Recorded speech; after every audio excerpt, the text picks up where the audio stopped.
Je suis Sylvain Pierre Durif, alias le Grand Monarque, le Christ cosmique. Donc, je suis connu depuis fin 2012 à Bugarach pour être passé devant toutes les télés du monde entier, les journaux aussi, et avoir présenté mon identité puis mon expérience de vie aux frontières du paranormal en lien avec les vaisseaux de Vénus notamment. Voilà. D'accord. Vous dites que des êtres humains vivent sous la Terre et dans le cosmos. Pourriez-vous nous en dire plus? Oui, donc en fait il s'agit d'un réseau de cités de lumière intraterriennes. On appelle le réseau Agartha. Donc parmi les cités de lumière, je peux citer Telos, Shambhala également. Donc Telos étant sous le mont Shasta en Californie et Shambhala étant au Tibet. Donc il s'agit d'un vaste réseau de cités interconnectées.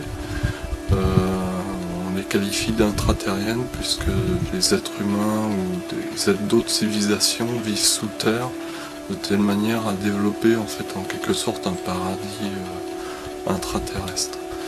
Donc certains parmi eux s'appellent les Mahatmas. Donc notamment au Tibet en fait il y a une communauté de sages, de savants au plan cosmique qui s'appelle les Mahatmas, un peu comme le Mahatma Gandhi si vous voulez, qui est en lien d'ailleurs avec ce cercle des Mahatmas. Donc ce sont des grands savants, des grands sages. D'accord, très bien. Selon vous, quelles seraient les solutions pour obtenir la paix dans le monde? Alors la solution essentielle, comme disaient les anciens, la porte est à l'intérieur. Ça signifie en clair que la porte est en dedans.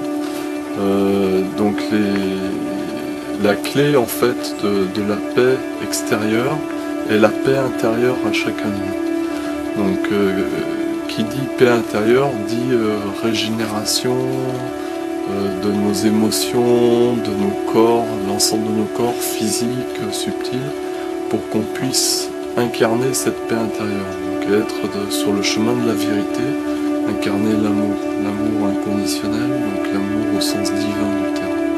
Donc si chacun de nous trouve la paix intérieure, la paix extérieure va automatiquement se manifester.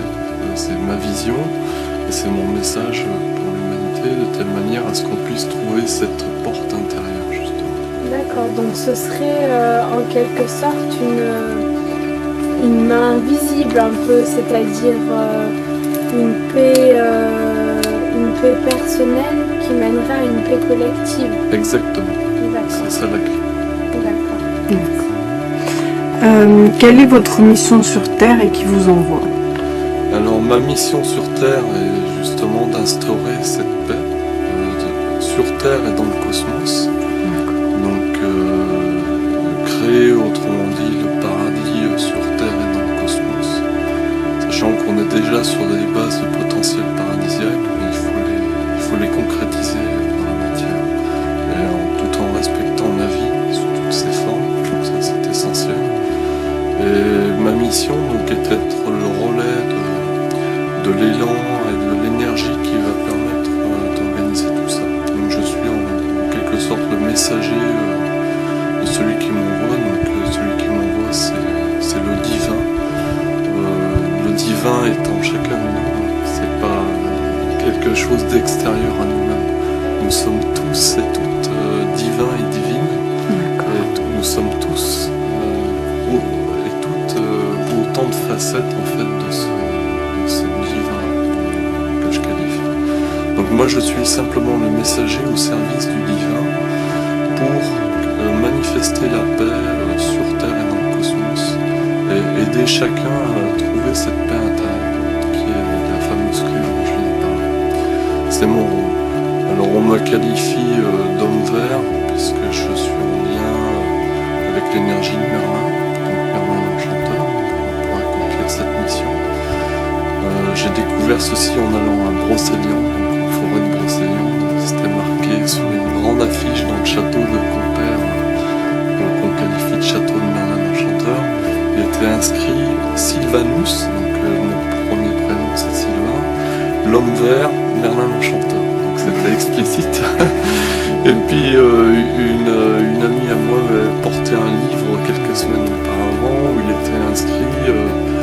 grand monarque, l'homme vert. Donc c'est comme ça que j'ai trouvé mon identité. Et ça m'a permis de conforter en fait ce que je savais déjà sur ma mission. Donc puisque le grand monarque, les prophéties de Nostradamus en parlent, et donc c'est justement ce messager de Dieu, du divin, qui vient au temps de l'Apocalypse pour faciliter en fait l'instauration de la paix partout. Donc voilà. Est-ce que vous pourriez nous parler des forces reptiliennes? Oui, donc la civilisation reptilienne est une civilisation très ancienne, donc, au plan cosmique. Donc parmi eux, une fraction minoritaire non pacifique. Et donc c'est cette fraction minoritaire qui a pris le contrôle des affaires terrestres, on va dire, depuis fort longtemps. Et parmi eux, donc on peut citer des personnalités connues comme la reine d'Angleterre, le prince Charles, George W. Bush, Tony Blair et d'autres qui sont affiliés en fait à ce réseau reptilien qu'on qualifie d'Illuminati. On appelle ça le nouvel ordre mondial des Illuminati. Donc en fait ils ont un plan qui s'appelle le plan Codex Alimentarius, qui est de supprimer 4 personnes sur 7 dans le monde au travers de différentes armes, les armes furtives que sont les médicaments, les vaccins, les téléphones mobiles, l'infrastructure HARP, donc d'attaque et de torture électromagnétique au plan terrestre. Donc je vous passe les détails, le sucre également, dans toute l'alimentation, ça fait partie des armes furtives. Et puis ils organisent aussi avec avec le Vatican, des rituels qu'on qualifie de rituels sataniques, où ils vont jusqu'à tuer des bébés, des jeunes femmes, pour manger leur chair et leur sang. Donc ces reptiliens en fait non pacifiques. Je le répète parce qu'il y a une fraction importante d'entre eux qui sont pacifiques dans le cosmos. Il n'y a pas que des reptiliens non pacifiques, il faut le savoir. Et on a tous en nous une part de parce que la souche primordiale de l'humanité est un composé de souches extraterrestres, dont la souche reptilienne. Donc il faut savoir qu'on a tous une part plus ou moins importante de gènes reptiliens. Sachant qu'il y a certains êtres qui font le choix de travailler pour les forces pacifiques, et puis d'autres qui font le choix inverse, en conscience. Donc ça, et parfois en inconscient, c'est-à-dire en fait, parfois ils sont manipulés malgré eux pour servir un plan inverse, donc ce fameux plan Codex Alimentarius qui vise à éradiquer une partie de la vie, soi-disant en fait enrayer la crise pénurie alimentaire, ce qui est une erreur, et ce qui est un leurre, puisqu'en fait on ne manque pas de nourriture sur Terre. On jette chaque jour dans les bennes derrière les supermarchés de la nourriture en masse, de quoi nourrir toute la planète plusieurs fois par jour. Donc si vous voulez, je pense en fait que le faux prétexte de la pénurie alimentaire est un prétexte pour faire peur à la population mondiale et la forcer à accepter un plan d'éradication, un plan de guerre. Moi, j'informe en fait la population mondiale pour qu'on puisse prendre la voie que je vous ai indiquée, qui est la voie de la régénération, donc cette fameuse paix intérieure qui va permettre de transformer en fait, y compris les reptiliens non pacifiques, donc de les aider à régénérer. Parce que ce qui fait que les reptiliens aujourd'hui n'ont d'autres stratégies que de pousser en fait le monde entier à se faire la guerre pour supprimer une bonne part d'entre nous, c'est qu'ils pensent en fait que la seule stratégie valable est la coupe d'effectifs. Alors que, comme toute bonne stratégie d'entreprise, la transmutation existe aussi, c'est-à-dire qu'on peut muter une organisation de l'intérieur. Et moi je propose plutôt cette solution-là, y compris aux reptiliens, aux Illuminati. Je leur dis et je leur lance un appel pour qu'on mette en œuvre tous ensemble, y compris avec eux, en tout cas s'ils le souhaitent. Ils ne seront pas forcés, mais je les invite fortement à rejoindre l'effort de paix dans ce sens-là, pour transmuter la société de l'intérieur à travers cette voie de la paix intérieure à chacun de nous, pour qu'on puisse accomplir la paix extérieure. Mais sur Terre, mais aussi dans le cosmos, puisque la Terre n'est finalement qu'un laboratoire vivant pour le cosmos. Donc toutes les civilisations extraterrestres et intraterriennes sont en train d'observer ce que nous sommes en train de faire de manière vigilante pour pouvoir nous accompagner au mieux. Le moment venu, ils le font déjà, mais le moment venu, ils vont accentuer le rêve quand on aura la conscience suffisante en fait, pour pouvoir les accepter, les accueillir de manière bienveillante. Parce qu'aujourd'hui, certains restent sous terre. Pourquoi ? Parce qu'il y a tellement d'arsenal militaire et guerriers à l'échelle de la planète qui craignent en fait pour leur propre survie, pour certains d'entre eux. Donc c'est pour ça qu'ils restent sous terre. Et le moment venu, ils viendront nous aider. Et ils nous aident déjà dans les plans sur terre. C'est quoi ce que vous appelez cette transmutation? Comment vous la voyez? Alors c'est la régénération, c'est ce que certains appellent le Graal. Donc le Graal en fait c'est la capacité de nos cellules à régénérer pour passer au stade d'immortalité. C'est-à-dire qu'on a tous ce potentiel en nous, dans nos gènes, de passer au stade d'immortalité dans notre cycle d'incarnation. Maintenant pour le faire en fait on doit se rassembler, les forces de lumière doivent se rassembler pour activer cette régénération, mais pas simplement au plan individuel. Donc le faire dans nos corps, c'est déjà important. Donc pour ça, on peut le faire à titre individuel. Moi, j'ai vécu par exemple un processus d'illumination qui s'appelle l'illumination des 5 Bouddhas, au rugissement du lion, en pratiquant la méditation Vipassana au Québec en juillet 2009. Et ce processus permet de faire un avec la source d'amour divin. Ce que j'appelle la source d'amour divin, c'est le nectar doré. Donc c'est une lumière en fait dorée, un peu de la même couleur que les vaisseaux que j'ai pu observer qui font 300 mètres de diamètre en provenance de Vénus. Et cette lumière dorée, en fait, c'est la lumière d'amour du divin. Donc c'est la lumière d'amour de Dieu, autrement dit, qui est en nous tous. Chacun de nous est une émanation, une étincelle, je te dirais, de cette lumière d'amour divin. Nous sommes tous et toutes des étincelles de cette lumière d'amour divin. Encore faut-il en prendre conscience et puis développer ça. Parce qu'à chaque instant, en fait, on a le choix, en fait, de mériter cette lumière et de l'incarner pleinement, ou de lui tourner le dos et de travailler pour d'autres. Mais c'est en conscience. Oui, donc je pratique la flûte traversière et la flûte de Pan. Donc les deux ont des vertus régénératrices. Pourquoi? C'est parce qu'en fait le son de la flûte est le dernier son, le son du plan de conscience divine le plus élevé. Dans le domaine des plans de conscience divine, il y a 14 plans. L'Atmalok est en dernier. Et le son de l'Atmalok, c'est justement le son de la flûte. Donc ça veut dire quoi? Ça veut dire que pour atteindre l'unité avec le divin, le son de la flûte aide les cellules à vibrer, à entrer en résonance avec ce plan de conscience divine, et puis à accomplir ce que j'ai appelé tout à l'heure la régénération ou le Graal. Et en fait la transmutation pour que chaque cellule vibre à la fréquence de l'amour, parce que le mot amour est une fréquence, et l'amour est une fréquence. Donc si chaque cellule vibre à la fréquence de l'amour, au son de la flûte, on peut régénérer plus facilement. Donc c'est en cela que souvent les gens, quand j'anime une soirée musicale dans la région, ils me disent mais waouh, on se sent bien, et c'est le son de ta flûte est magique, et tu devrais jouer plus souvent, etc.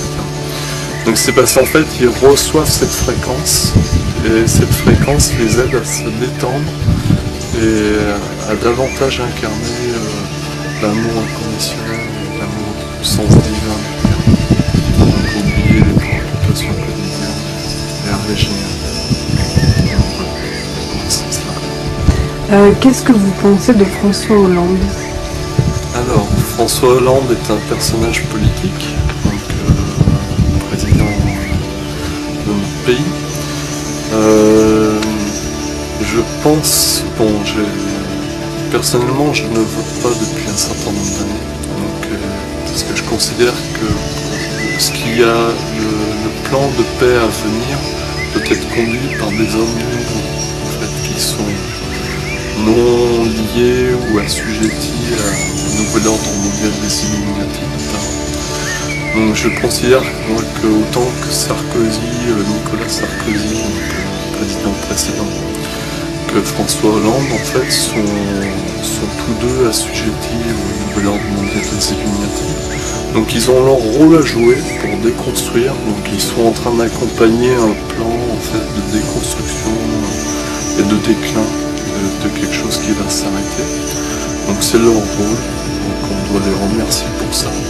Bon, c'est pas un rôle facile, parce que c'est un rôle ingrat, donc ils en subissent les conséquences. Mais je considère que pour l'instant, je n'ai pas perçu en fait dans l'énergie de François Hollande une énergie à même de soutenir en fait un projet tel que celui que je vous ai évoqué, le projet de paix dans le monde et le projet des cités lunaires. Ça peut changer, parce que chacun peut changer tout le temps. Et pour l'instant, je perçois François Hollande comme étant assujetti au nouvel ordre mondial des Illuminati, en lien avec la reine d'Angleterre et avec d'autres.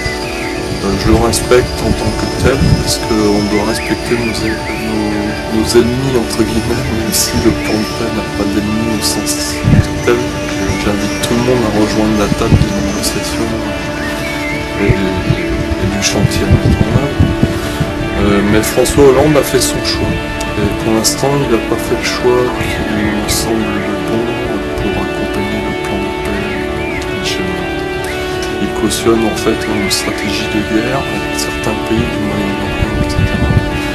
Des choses que je suis loin de cautionner. J'appelle notamment les pays d'Israël, Pakistan et tous les autres pays à se rassembler pour passer un pacte de paix, le pacte de paix universel qui va se passer rapidement maintenant, parce que de nombreuses civilisations sont impactées en fait par le conflit armé qui se déroule de manière organisée par les Illuminati, toujours pareil, parce que la Seconde Guerre mondiale a déjà été organisée par eux. Ils organisent les conflits entre Israël et le Pakistan. Maintenant, il est le temps de déposer les armes. Et j'invite François Hollande à changer de position stratégique et de penser à un schéma de paix universel et d'œuvrer dans ce sens. Donc j'invite ainsi François Hollande, d'ailleurs tous les chefs d'État à l'échelle de la planète. Et si jamais ils hésitaient, ils refusaient de franchir le pas, je les invite à simplement accompagner et à observer le mouvement alternatif qui est en train de se mettre en place. Ça s'appelle le projet des cités de lumière. Les cités de lumière sont en train de se mettre en place et à travers les cités de lumière, parce que chacun de nous est contributeur à ces cités, en tant que cité de lumière, je les invite à observer ce qui va se passer. Ça va être très intéressant. Et s'ils peuvent aider, welcome, bienvenue. Mais s'ils décident de faire l'inverse, ils seront aussi remerciés pour leur contribution au déclin du système en place. Parce que ce soit avec leur bonne volonté ou malgré eux, contre leur gré, ils contribueront de toute façon au point de vue. Voilà, c'est ça la magie de la vie aussi, c'est que même les forces agissant pour le mal agissent pour le bien au final. Ça peut paraître paradoxal, mais au final c'est souvent comme ça que ça se passe. Donc voilà, donc François Hollande, écoutez, qu'il soit remercié pour son œuvre pour déconstruire, et puis qu'il soit remercié si un jour il lui vient l'idée en fait de construire sur d'autres bases. Voilà. D'accord. question. 2017 approche, comme vous le savez. Marine Le Pen se présente. Que pensez-vous d'elle? Vous pensez qu'elle est même... Oui, elle est du même... il y a la même énergie en fait que les Illuminati, mais avec un côté plus radical. Et là, bon, je pense en fait que ce château de cartes du Front National, je vais poser sur la table des éléments en fait qui vont être de nature à le faire s'effondrer. Je vais vous donner quelques éléments. C'est-à-dire qu'il suffit en fait de dire la vérité sur l'Holocauste aux gens, notamment que les personnes qui ont organisé la Seconde Guerre mondiale, les camps de concentration, etc., en pointant du doigt les juifs, et en se faisant passer pour juifs, en se plaignant, n'étaient pas des juifs, ils étaient faux juifs. Donc ils étaient, comme la Ligue de défense juive, par exemple, actuelle, n'est pas conduite par des véritables juifs. Ce sont des faux juifs qui sont là, qui agissent en fait pour monter la haine raciale entre les musulmans et les juifs. Et les véritables juifs. Donc ils l'ont fait avec les Allemands et les Français, donc même stratégie en fait, monter les peuples les uns contre les autres, et faire la chasse aux sorcières, et notamment aux juifs, parce que le but étant d'éradiquer en fait les véritables lignées juives en lien avec l'énergie christique notamment. Comme ça a été le cas pour les familles de Medici, par exemple, de Médicis, en Italie. Okay.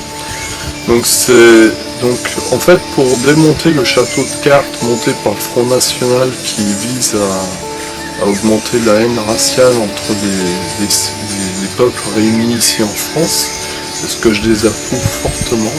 Donc je cautionne pas du tout l'action de Marine Le Pen, même si elle contribue elle-même au plan divin de une certaine forme. Mais je désapprouve complètement en fait cet appel à la haine raciale.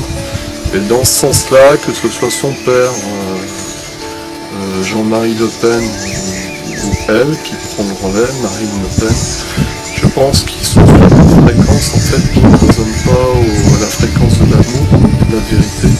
Et dans ce sens-là, je ne peux pas cautionner leur action. Ce que je peux les inviter à faire, c'est de considérer qui travaille vraiment au travers de cet appel à la haine raciale, et puis considérer la vérité sur l'Holocauste, à savoir que ce sont des faux juifs qui ont alimenté la haine raciale entre les juifs et les musulmans, les Français, les Allemands, enfin, tous ces peuples. Et que ces faux juifs-là sont les mêmes que ceux qui tiennent les rênes du nouvel ordre mondial, à savoir les reptiliens, qui sont originaires de Suisse. Donc ce sont des familles suisses reptiliennes, parmi lesquelles la famille Rothschild, qui s'appelle en fait Bauer, leur véritable nom, suisse. Donc si on fait une étude là-dessus pour comprendre que la guerre mondiale, l'Holocauste, a été organisée par des faux juifs qui ont hissé la haine raciale entre les peuples pour éradiquer une bonne partie de la population, ce qui est exactement le plan Codex Alimentarius en cours. Si on met tout ça en perspective, et on va le mettre en perspective parce qu'on va faire un film là-dessus qui va s'intituler Vérité et qui va remonter aux éons, c'est-à-dire à l'origine de l'humanité. Une fois qu'on aura mis tout ça sur la table, les gens vont ouvrir les yeux et vont comprendre en fait qu'on ne peut pas donner ni de crédit ni de pouvoir à de telles personnes, que ce soit Marine Le Pen, François Hollande ou d'autres personnes comme ça. On ne peut pas leur accorder de crédit. Pourquoi ? Parce que quand on fait le choix d'avancer sur le chemin autre que celui de la vérité et de l'amour, tout s'effondre sur son chemin. On a beau essayer de s'accrocher aux branches, ça ne peut pas tenir. Seule la vérité reste, seul l'amour reste. Donc ça, il faut qu'ils le comprennent.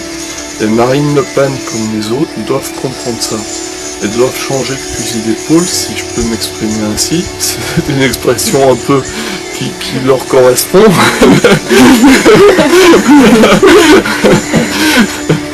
Ils doivent changer de fusil d'épaule en fait pour passer à une stratégie pacifique. Et c'est la seule manière. Ils doivent appeler à la paix entre les peuples et non plus à la haine raciale en pointant du doigt l'étranger. Il n'y a pas d'étrangers en France. Il n'y a que des gens qui sont là pour remplir leur mission au service du plan divin. Ok ? Et tout le monde est bienvenu en France. Le temps des frontières est terminé. Le temps des séparations entre les peuples est terminé. Le temps des séparations entre les religions est révolu. Je suis en fait celui qu'on appelle le grand monarque des prophéties Nostradamus. C'est le dernier roi de France, c'est le dernier pape, Pierre le Romain, Petrus Romanus des prophéties Nostradamus. Donc je suis bien placé pour savoir. Ce que je vous dis là, tout ça, le temps des dissensions et des séparations est révolu. C'est le temps de la paix globale au plan terrestre et cosmique. Une fois qu'ils auront compris ça, toutes ces personnalités-là, je lance un appel pour qu'ils mettent leur force et leur énergie au service de la paix, et non l'inverse. Ce qu'ils ont fait jusqu'à présent. Voilà. Est-ce que vous pensez que les musulmans, la communauté musulmane, va elle aussi vivre prochainement les heures les plus sombres de son histoire? Non, parce qu'en fait, les musulmans ont un rôle clé à jouer dans l'histoire qui va se dérouler dans les semaines et les mois qui viennent. Les forces musulmanes doivent se dresser partout dans le monde, et notamment dans certains pays comme l'Iran, la Libye, l'Éthiopie et la Turquie. C'est déjà commencé, puisque quand j'ai fait la marche pacifique en direction de Jérusalem, le peuple turc s'est soulevé en faveur de la paix. Donc le mouvement est amorcé et les civilisations musulmanes ont un rôle clé à jouer dans ce mouvement, comme l'ont annoncé d'ailleurs les prophéties Nostradamus. Nostradamus parle de guerre de Gog et Magog, et dans ces prophéties, en fait, il est annoncé que le peuple musulman va jouer un rôle clé en fait pour imposer la paix dans le monde.